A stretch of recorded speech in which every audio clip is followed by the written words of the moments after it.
Well, good morning, everybody. You're listening to the RepcoLite Home Improvement Show, sponsored by Benjamin Moore. And today we've got a bugs and design episode. Of course, we're going to tackle those things separately. At the end of the show, I'm going to be in the studio with David Popp from Rose Pest Solutions, talking about the bugs that we're going to be seeing around our homes this summer, late spring, and how we're going to deal with them, what we need to know. And right now, I'm really excited to launch a new recurring segment. I'm here in the studio, joined by Andy Yates from Andy Yates Design. Andy, thanks for being here.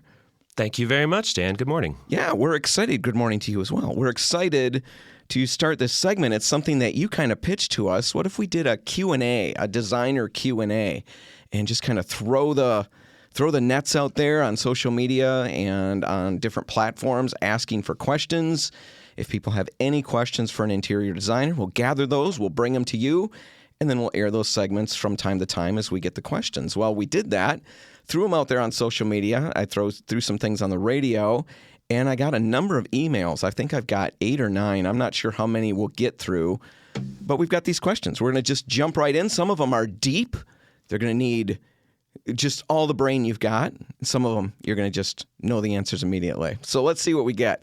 The first one I have, the first question, comes from Laurel from the Metro Detroit area. And first off, Andy, you don't know what these questions are, do you? No, I am coming in blind, so hopefully off the cuff, I have enough expertise and caffeine to answer them coherently and to the satisfaction of these very loyal and generous listeners. Well, even that there is more intelligent than anything I've put together so far, so I think we'll be fine. But anyway, you don't know the questions. Let's just find out how this goes. This first one, like I said, is from Laurel from the Metro Detroit area, and it's this. Where do you, as a designer, go for inspiration? How do you keep your vision fresh, and what are the sources you generally go to help with that?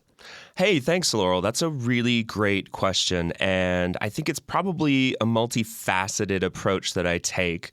So when I travel, first and foremost, I love to travel globally, so I'm always inspired and taking photos with my phone of architecture, art, local design, nature.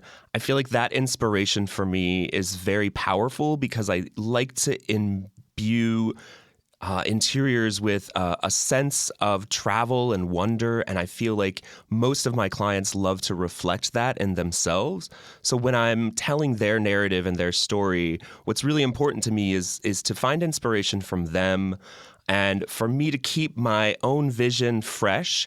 That is very important. So I like to look at travel, and I also love to visit the work of other designers that I find influential and very talented, both at the local and national and global level. So I often review a variety of design magazines, from Architectural Digest to the World of Interiors.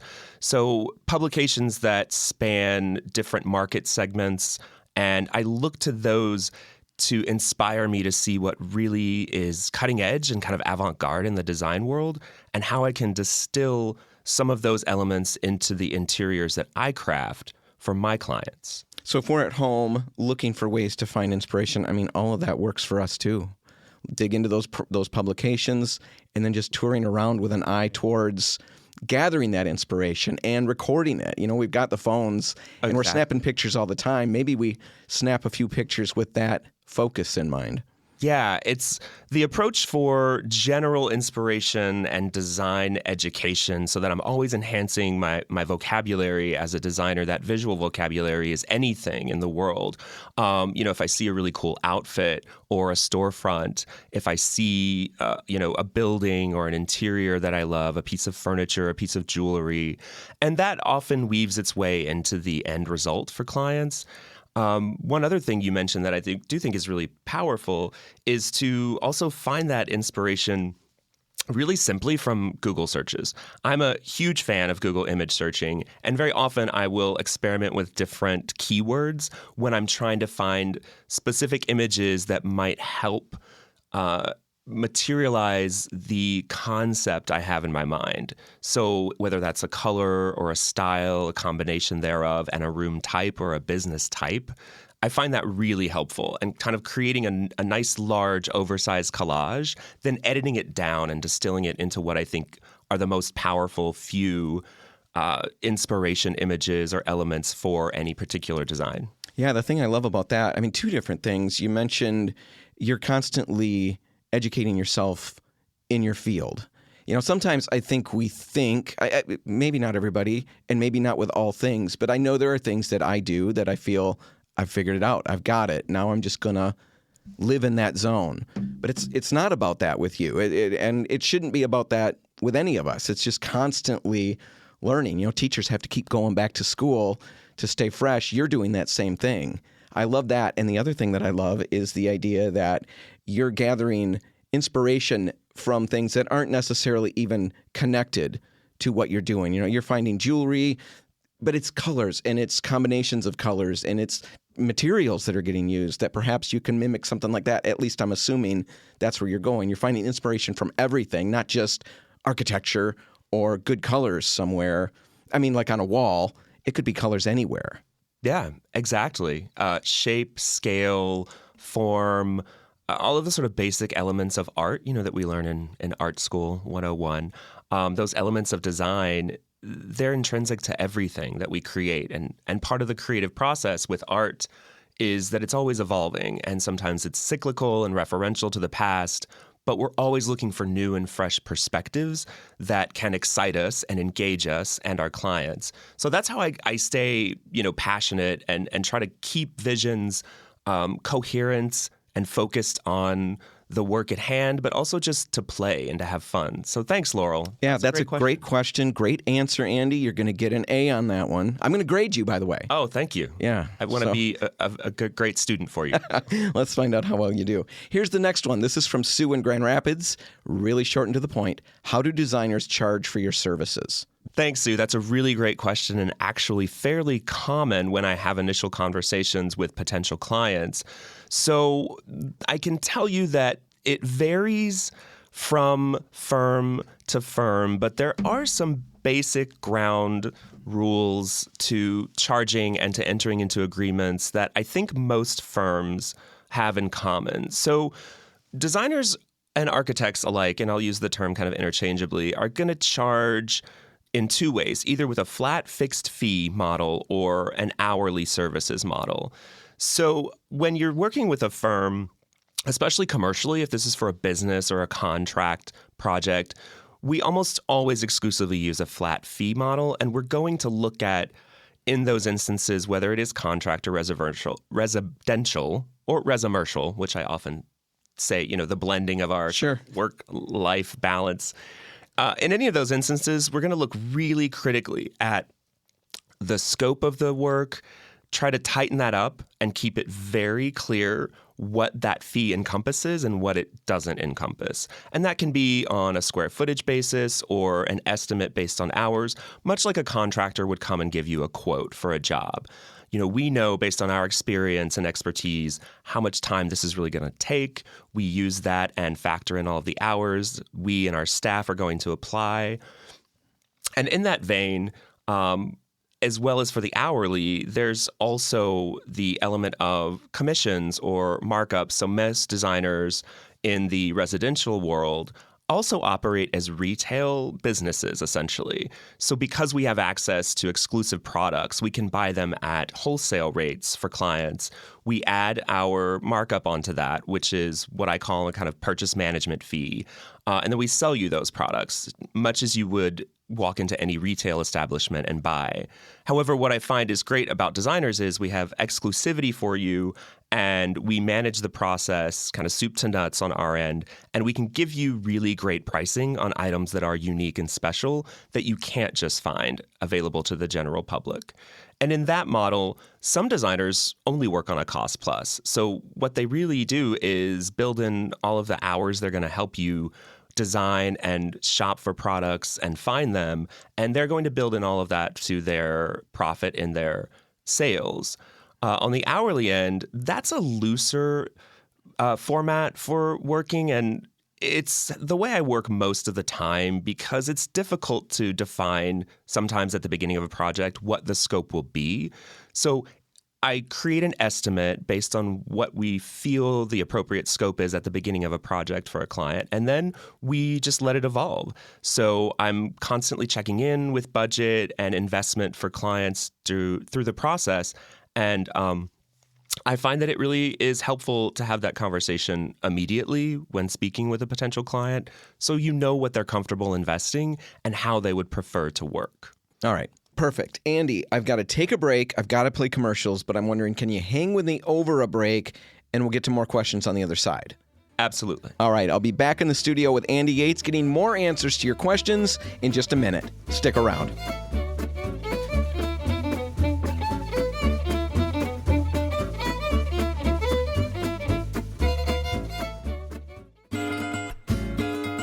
We're back. You're listening to the RepcoLite Home Improvement Show, sponsored by Benjamin Moore. I'm in the studio with Andy Yates from Andy Yates Design, talking about basically the questions we got from you, from our listeners. We're getting answers from Andy. We've got a Q&A with a designer segment that we're going to be doing from time to time. Andy kind of pitched the idea to me, thought it was pretty smart. Maybe brilliant, Andy. I'll take it. Oh, we took you up on that, and yeah, we're getting those answers. So we've gone through a couple. Let's just jump right in. I've got another question, and this one is from Heather in Grand Rapids, and she wants to know, what do you think about the growing trend of using high gloss paint on various surfaces, including the ceiling? Have you done that yet in any of your projects? Heather, thank you for this loaded question. It can be a very polarizing finish, and I'll tell you from a personal and professional perspective. First, professionally, right? Sheen and reflectivity are so specific to every room and every project and every function.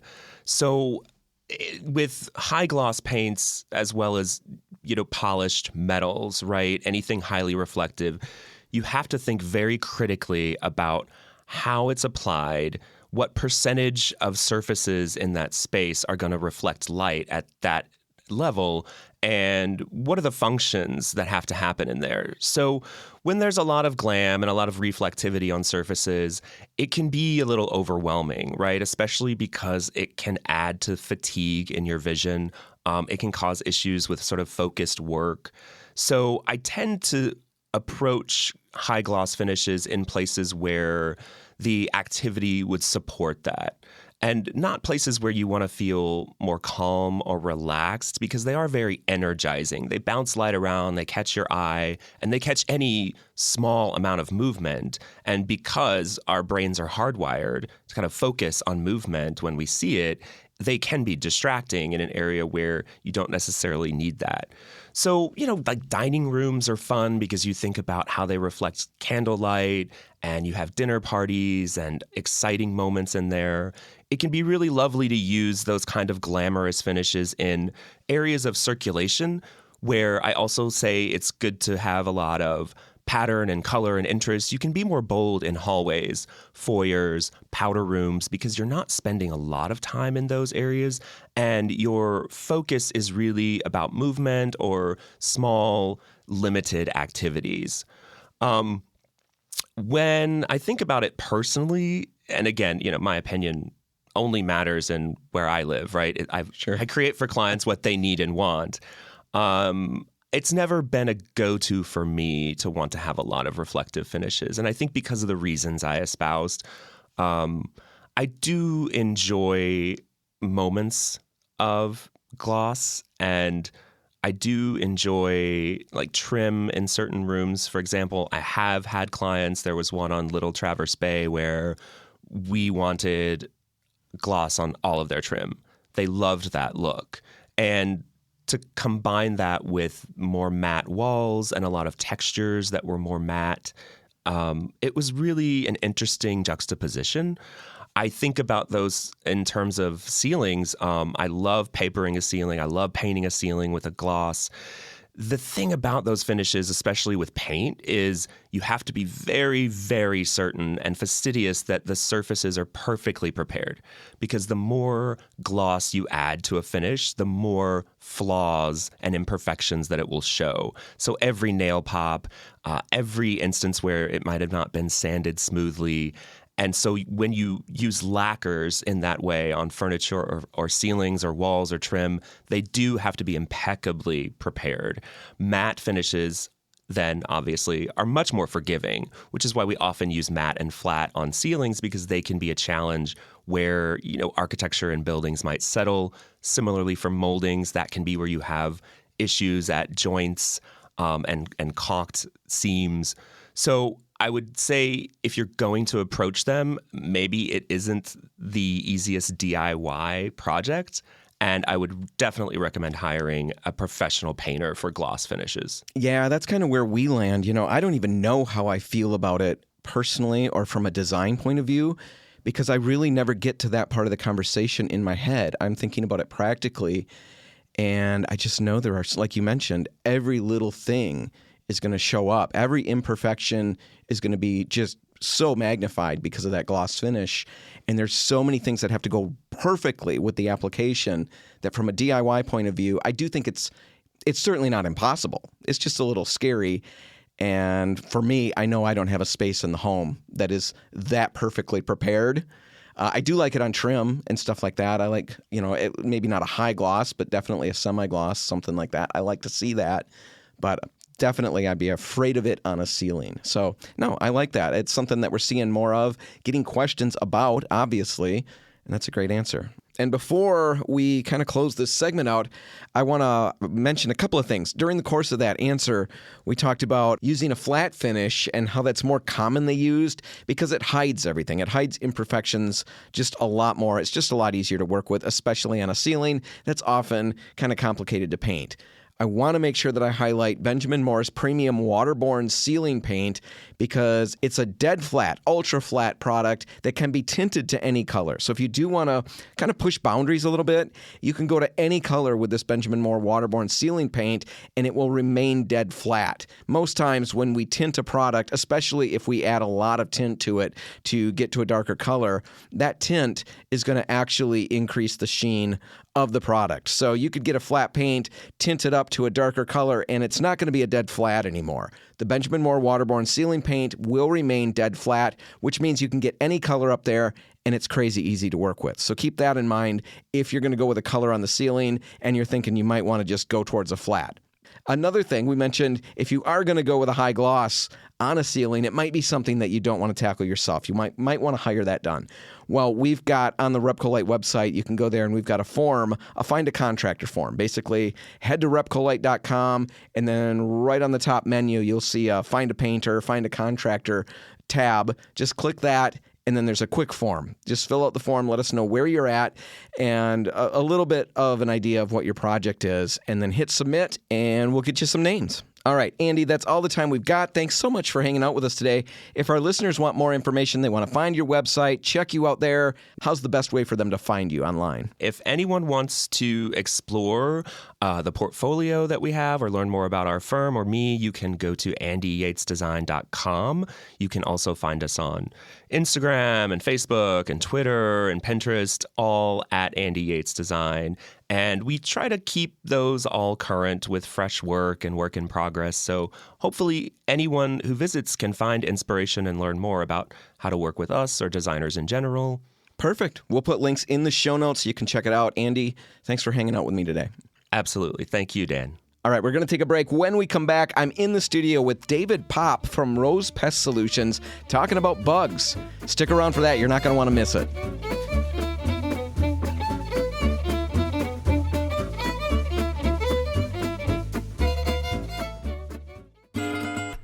Well, it's spring and we're heading into summer, and that means a ton of great outdoor activities in Michigan, but it also means that bugs and other pests are kicking into gear. You're listening to the RepcoLite Home Improvement Show, sponsored by Benjamin Moore, and right now I'm joined by David Popp, District Manager in the Grand Rapids office for Rose Pest Solutions. David, thanks for being here. You're welcome, Dan. Yeah, you've been on the show before. We were talking just before we went on air that we can't remember, 5 or 6 times. Yeah, easy. Yep. Something like that. Yeah, we've covered all kinds of everybody's favorite topics, bed bugs, ticks, bats, and murder hornets. Yes. Those just spring to mind. Everybody loves talking about what you deal with. So.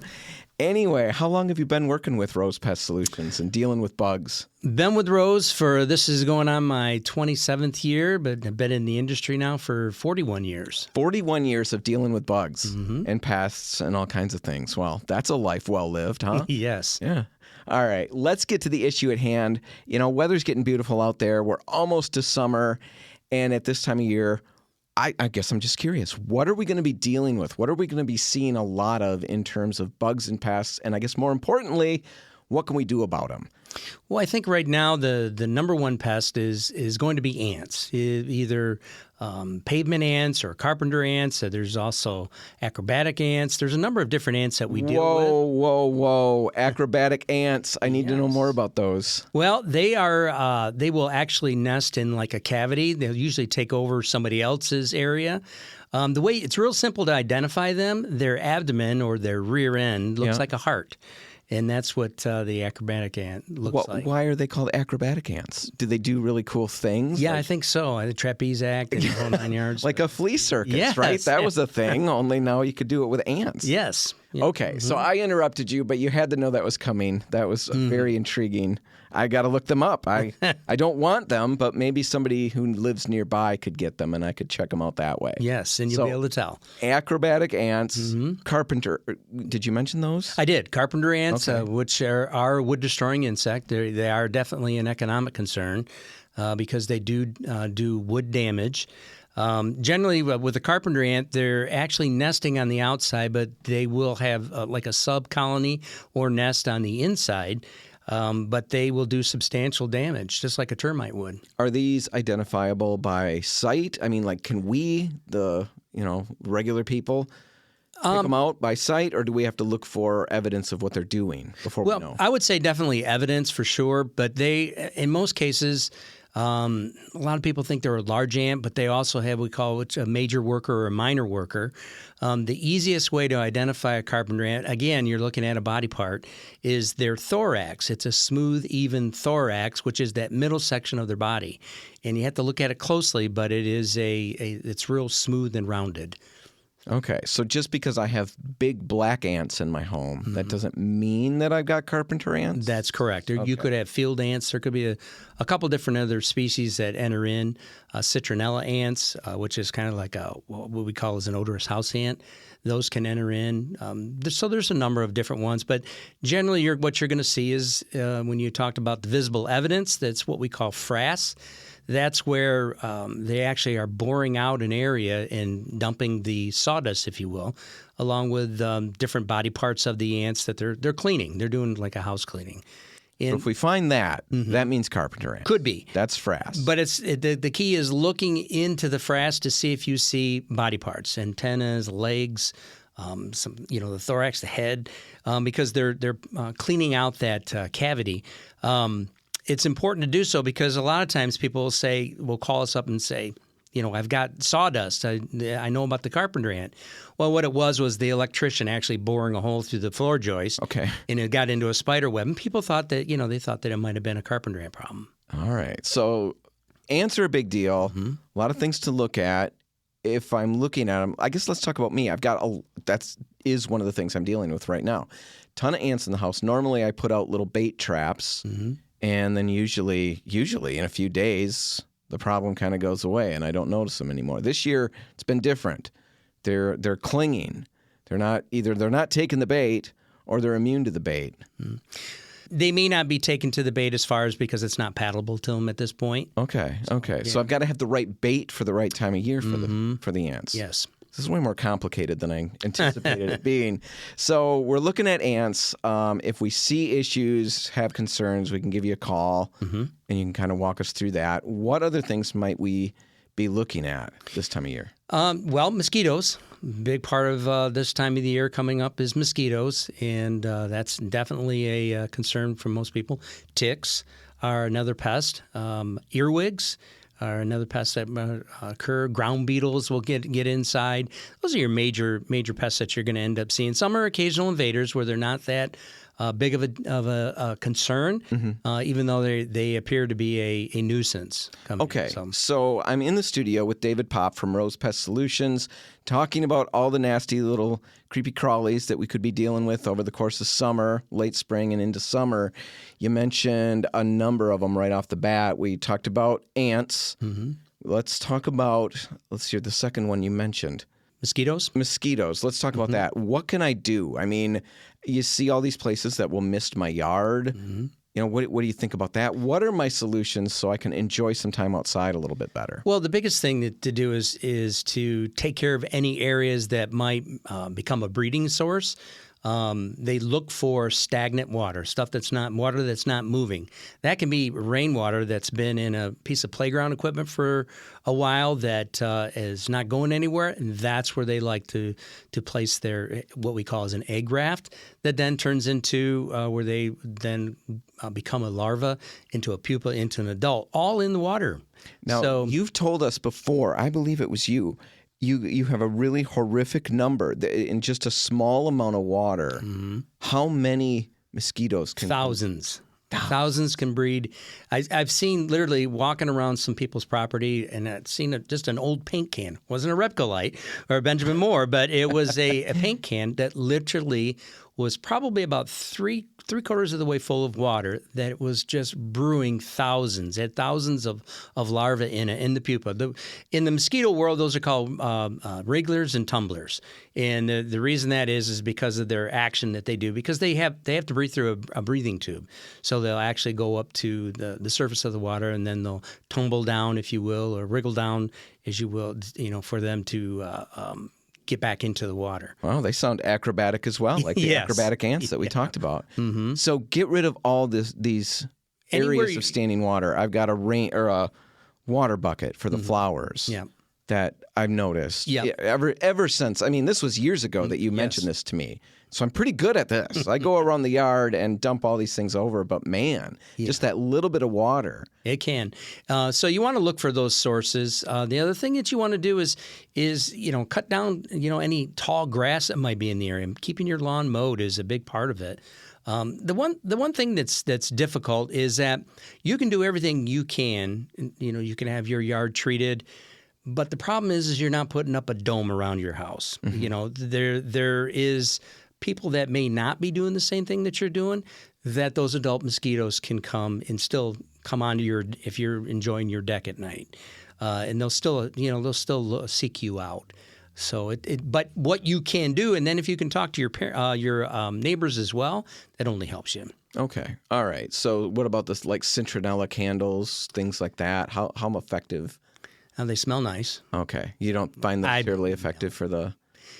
They may a little bit, but again, it's not going to cover the entire area, so you're still going to get it. The biggest thing you can do in reality is to do the items that I talked about, and then something as simple as putting a fan out on your deck.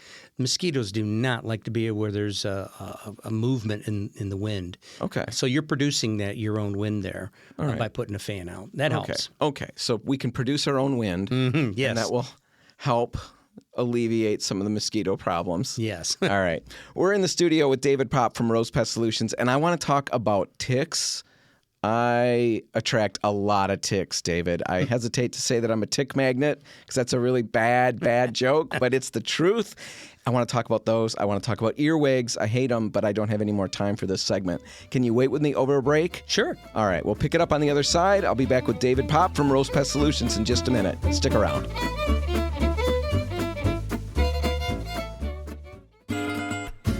And we're back. You're listening to the RepcoLite Home Improvement Show, sponsored by Benjamin Moore. And I am in the studio with David Popp from Rose Pest Solutions. You're the district manager in the Grand Rapids area, right? Yes. Mm-hmm. And you guys, Rose Pest, you cover all kinds of area, right? Mm-hmm. Yes. All over the place. So our listeners, wherever you are, there's a Rose Pest Solutions near you. If we're speaking your language right now, if we're talking about bugs or things that are really getting on your nerves, or you don't want them to get on your nerves, there is an answer out there. And we've talked about ants. Ants are the big thing right now. Not the good kind, like our ants who come by with baked goods and things like that for us. These are little pesty ants that want our baked goods and things like that, and different things we can do for those. Then we just were talking about mosquitoes. Of course, that's big.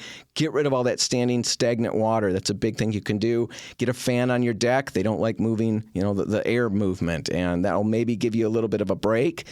Now let's just get straight to ticks. I do want to hit earwigs because those are really gross, but ticks, how bad do you think it's going to be this year?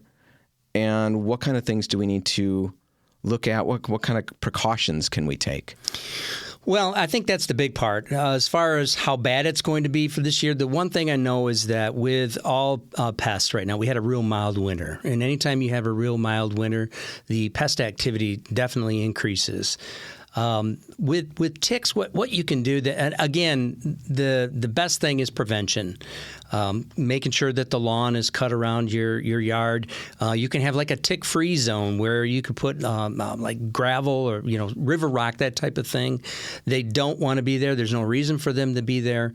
They want to be in the tall grass because of just their characteristic on how they get onto an animal or a person is where they actually, for the lack of a better word, prostrate themselves on a long piece of grass. And then what takes place is as something goes by in movement, they latch on. So if you can keep that grass mowed down or the weeds back a little bit further, it helps along with that tick-free zone. If you're going to enjoy hiking, if you're out in some of the parks, the best thing to do is stay on the trails. Just stay on the trails. Don't venture off. If you are going to venture off, having proper clothing on that's going to prevent ticks from coming on, sliding down into your shoes and things like this, and also utilizing repellent such as DEET. Okay. I think like a 30% DEET is probably what you want. And then just the other thing is when you're done, when you come back in, make sure you have somebody to check each other out, especially in an area that that there's been ticks. Because ticks are definitely a medical concern. Of course, the black-legged tick or the deer tick contains Lyme's disease or could transfer Lyme's disease, as well as different diseases like Rocky Mountain spotted fever. It's definitely a concern, and it's not something that you really want to mess with. You do have time. If a tick is on you, you do have anywhere from 24 to 36 hours before the bacterium in the midgut gets transferred down into your bloodstream. So there is time still. It's not, you don't have to freak out, especially if you're coming right from the trail. But take precautions in getting the ticks off. That's for sure. Definitely take the precautions. Dress appropriately. Use the repellents. In fact, last year I ran a test. I brought my kids with me, and they were my test subjects. We bought every tick repellent that we could find. We had 4 of them, I think, from whatever store we stopped at. They had 4 different kinds, an all-natural kind and whatever. However many we had, I think it was 4, everybody got coated with a different one. And then we wandered through what we knew were tick-infested regions. And I will put links to the results in the show notes because a couple of them really stood out as incredibly effective. We noticed that the all-natural ones did not work terribly well. It felt good. We felt like we were doing the right thing and not using chemicals, but they didn't do anything either. And we had a number of other ones that just worked really well. And we would see the ticks, we'd get the ticks on us, and they'd start to crawl up, but then they'd look like they got confused, and they'd just turn around and go away again, and then they'd almost jump off of us. And that was great. So I'll put links in the show notes to that. You are a brave man. That's what I can say. Yeah, I know. I know. I am. I'm going to play that over and over again for my children to hear. But yeah, we did. And my daughter Hannah was not so brave until she saw how well her tick repellent was working. And then we got her to the point where we could actually put them on her and she would not freak out about it. But we knew that these tick repellents, they weren't waving out this area. Like I anticipated like 2 feet around me was going to be just tick-free zone. It was going to just push them away. No, they still came on to us, but they just didn't like being there. Right. So take care with all of that. Do I have to wear my socks over my pants? I would do so, yeah. And then you can even tape. I mean, it all depends on how crazy you want to be. You certainly don't want to be pandemic crazy where people had the different types of costumes, if you will, on. But you definitely want to make sure that you're protecting. The best thing, again, inspection. Take a look at each other and make sure you don't have any on. Yeah, we had a very recent walk. I guess it was probably a month or two ago.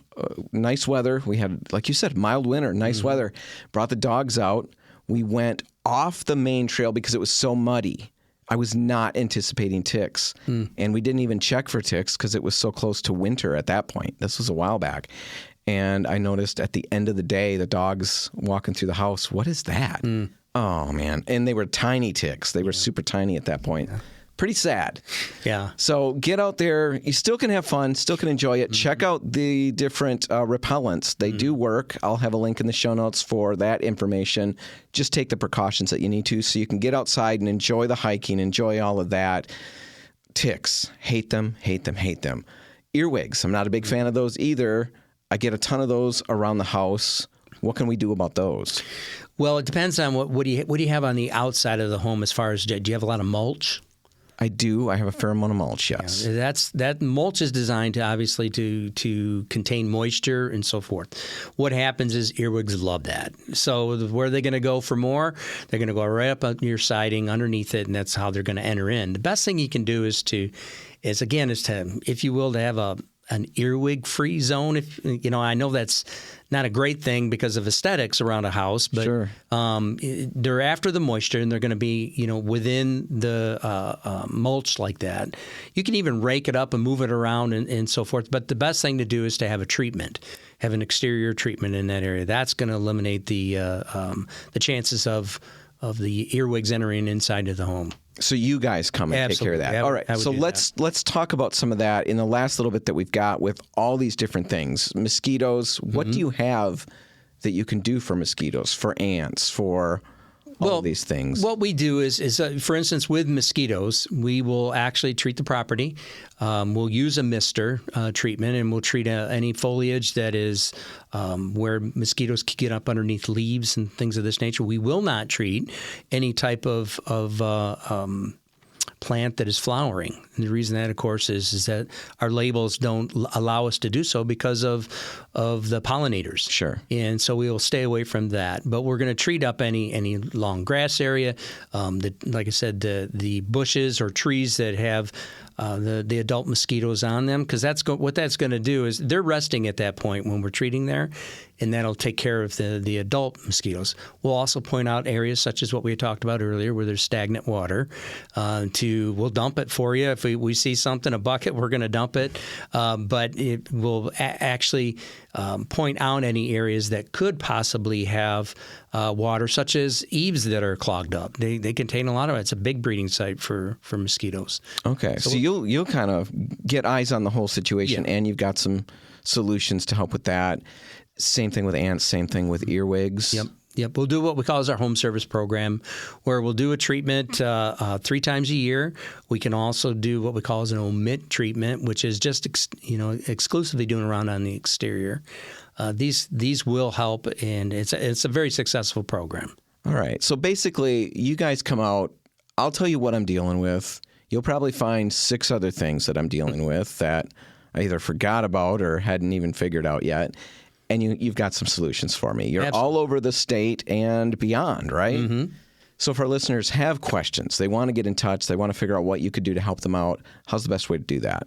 Well, they can either give us a call at 800-966-ROSE, which is, I believe, 7673, or they can contact us through our website, which is rosepestsolutions.com. All right. So dig into that. Check them out wherever you are in the state. Let's figure out a solution to some of these bugs so we can enjoy our outdoor time a little better. Mm-hmm. David Popp from Rose Pest Solutions. Thanks for being here. You bet. Thank you. All right, that's all the time we've got. We're going to wrap it up. Another episode in the books. Another brilliant episode, I should say, in the books. If you want to revisit this one, catch it again, or maybe any of its other brothers and sisters, all 357 other episodes of the RepcoLite Home Improvement Show, you can find them all online at RepcoLite.com. Just click the On the Radio tab on the homepage, or wherever you get your podcasts, you should be able to find the RepcoLite Home Improvement Show. Check it out.